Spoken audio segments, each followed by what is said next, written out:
Bismillahirrahmanirrahim. Assalamualaikum. Bertemu lagi dengan sendiri atau diantarin. Semoga kita baik-baik saja dan semoga kita masuk surga. Amin. Sekarang masuk ke video. Sultan Ali bin Muhammad Al-Baqir. Tentu saja kemungkinan tidak asing di telinga kita, terlebih bagi para orang-orang yang pernah mendengarnya. Disebutkan menurut informasi yang beredar bahwa Sultan Ali bin Muhammad Al-Baqir bin Ali Zain Al-Abidin bin Al-Husain adalah seorang tokoh penting dalam sejarah Islam Syiah. Beliau merupakan putra dari Muhammad Al-Baqir yang dikenal sebagai imam kelima dalam ajaran Syiah 12 dan juga sebagai imam keempat dalam ajaran Syiah Ismaili. Sultan Ali memiliki kedudukan yang istimewa karena selain berasal dari garis keturunan keluarga Nabi Muhammad, beliau juga berperan aktif dalam penyebaran ajaran Islam Syiah melalui kepemimpinan agama dan dakwah. Kemudian menurut informasi yang beredar bahwa Sultan Ali adalah sosok ulama dan pemimpin spiritual yang dihormati terutama oleh masyarakat Syiah. Beliau lahir di Madinah dan dikenal luas di Iran dengan sebutan Sultan Ali. Dalam catatan silsilah, beliau adalah putra imam kelima, saudara laki-laki imam keenam, serta diduga ayah mertua imam ketujuh melalui pernikahan putrinya yang bernama Fatimah. Kemudian menurut informasi yang beredar bahwa Sultan Ali pernah diutus ayahnya untuk berdakwah di wilayah Kasan dan Qom. Di tempat tersebut beliau dipercaya untuk memimpin salat Jumat dan menyampaikan khotbah. Popularitas beliau di tengah masyarakat membuatnya semakin dihormati sekaligus dianggap mengancam kepentingan politik penguasa pada masa itu. Beliau kemudian gugur di Ardihal, sebuah desa yang berjarak sekitar 45 km di sebelah timur kota Kasan. Kemudian menurut informasi yang beredar bahwa peristiwa wafatnya Sultan Ali terjadi pada tanggal 7 Agustus tahun 734 Masehi yang bertepatan dengan tanggal 27 bulan Jumadil akhir tahun 116 Hijriah. Kemudian menurut informasi yang beredar bahwa Sultan Ali wafat karena menjadi sasaran serangan perwakilan pemerintahan dinasti Umayyah yang merasa terancam dengan pengaruh dakwah beliau. Popularitas beliau yang semakin meluas dianggap berpotensi mengguncang kekuasaan politik yang sedang berkuasa. Kemudian menurut informasi yang beredar bahwa menurut riwayat, Sultan Ali bersama sekelompok pengikutnya dikepung dan dibunuh oleh pasukan Umayyah setelah terjadi pertempuran yang panjang. Beliau gugur sebelum kelompok pengikut yang lebih besar tiba untuk memberi bantuan. Setelah wafat, tubuh Sultan Ali dibawa dan dimakamkan di Ardihal. Pemakaman ini kemudian menjadi tempat ziarah yang dihormati oleh kaum Muslim Syiah, terutama di Iran. Bangunan makamnya telah mengalami banyak renovasi sepanjang sejarah, termasuk pada masa dinasti Saljuk dan tetap dijaga hingga kini. Dari sudut pandang sejarah Islam, Sultan Ali bin Muhammad Al-Baqir adalah contoh tokoh yang mencerminkan dinamika sosial, politik dan spiritual umat Islam pada masa dinasti Umayyah. Beliau berasal dari garis keturunan Ahlul Bait yang secara genealogis memiliki ikatan langsung dengan Nabi Muhammad. Posisi ini menjadikan beliau sebagai simbol sekaligus pewaris tradisi keilmuan dan spiritualitas Islam. Dari sisi budaya, makam Sultan Ali di Ardihal menjadi pusat kegiatan keagamaan dan ritual tahunan yang unik. Salah satu tradisi yang paling dikenal adalah pencucian karpet atau kali suyan. Tradisi ini dilaksanakan setiap tanggal 17 musim gugur sebagai bentuk peringatan kemartiran Sultan Ali. Menurut kepercayaan masyarakat, ritual tersebut berakar dari kisah bahwa jenazah Sultan Ali dahulu dibawa ke pemakaman dengan menggunakan balutan karpet. Tradisi ini hingga kini masih dipertahankan oleh masyarakat setempat sebagai bentuk penghormatan sekaligus pelestarian nilai budaya. Dari sudut pandang keagamaan, peristiwa kehidupan dan wafatnya Sultan Ali memberikan inspirasi bagi komunitas Syiah untuk meneguhkan keyakinan serta meneladani perjuangan tokoh-tokoh Ahlul Bait dalam menegakkan ajaran agama. Beliau dihormati bukan hanya karena garis keturunannya, tetapi juga karena keberaniannya dalam mempertahankan prinsip dan ajaran yang diyakininya. Dari sudut pandang sosial, pengaruh Sultan Ali dalam kehidupan masyarakat saat itu sangat besar. Khotbah-khotbah beliau dianggap mampu memberi pencerahan dan semangat bagi masyarakat untuk tetap setia kepada ajaran Islam Syiah meskipun mendapat tekanan dari penguasa.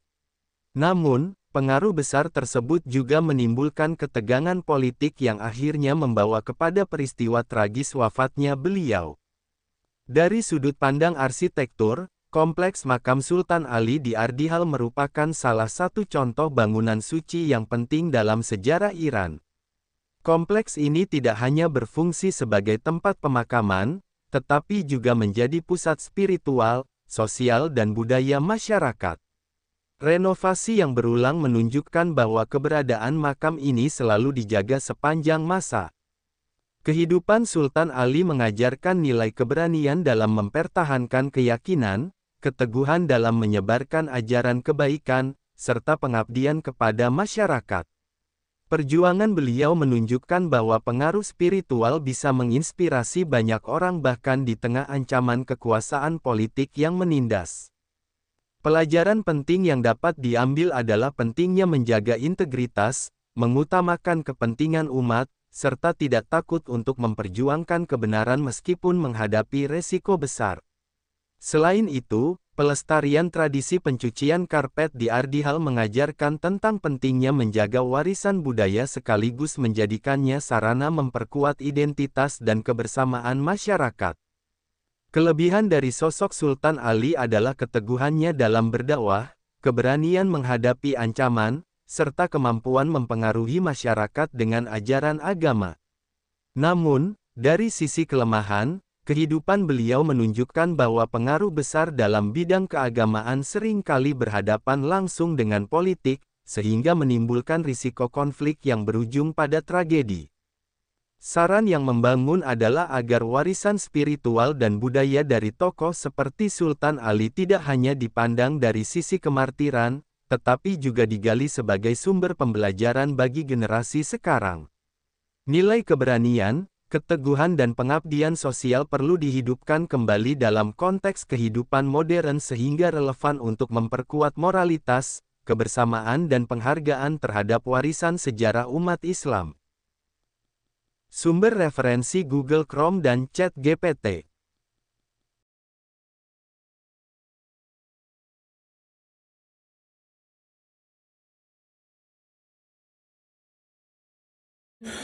Tentu kita tahu bahwa dalam setiap perjalanan hidup selalu ada saat ketika diri kita merasa lelah, goyah, bahkan ingin menyerah.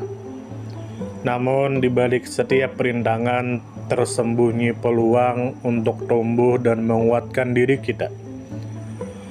Hari ini adalah kesempatan baru, saat yang tepat untuk kembali menyusun niat, memperbaiki langkah, dan meyakini bahwa setiap tetes usaha tidak akan pernah sia-sia. Bangkit bukan karena tidak pernah jatuh, tetapi karena memilih untuk tidak tinggal dalam kejatuhan. Teruslah melangkah meski perlahan, karena selangkah lebih dekat adalah lebih baik daripada diam dalam keraguan. Ya Allah, ya Tuhan kami yang Maha Pengasih lagi Maha Penyayang, jadikanlah hidup kami ini sebagai ladang amal yang penuh berkah. Berikan kekuatan untuk terus menebar kebaikan di dunia. Anugerahkan kemudahan dalam menghadapi segala ujian, dan karuniakan akhir kehidupan yang baik. Lindungi diri kami dan keluarga dan fitnah dunia yang menipu.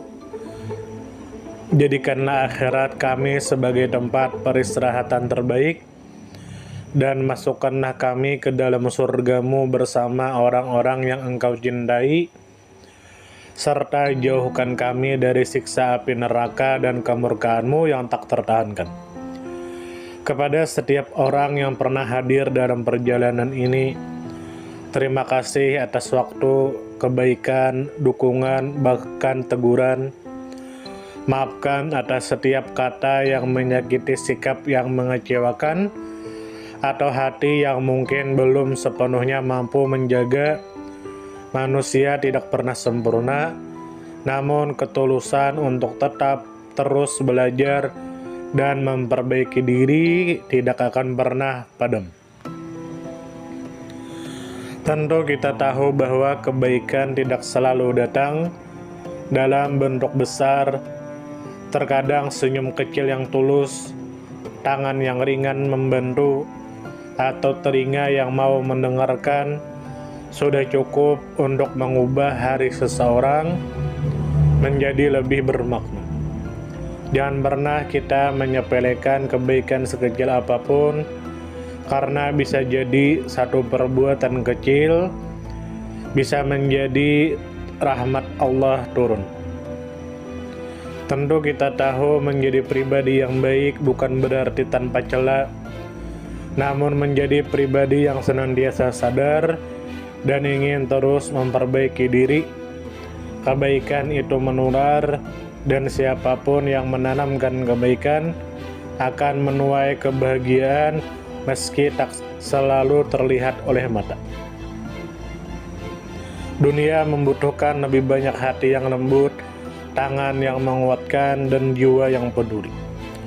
Semoga usaha yang dilakukan bernilai ibadah. Semoga hidup kita menjadi pemberat amal baik, dan semoga kelak ketika dunia telah kita tinggalkan, nama yang tertinggal bukan hanya sekedar dikenang, tetapi menjadi doa yang terus mengalir karena kebaikan yang tidak pernah berhenti untuk ditanam.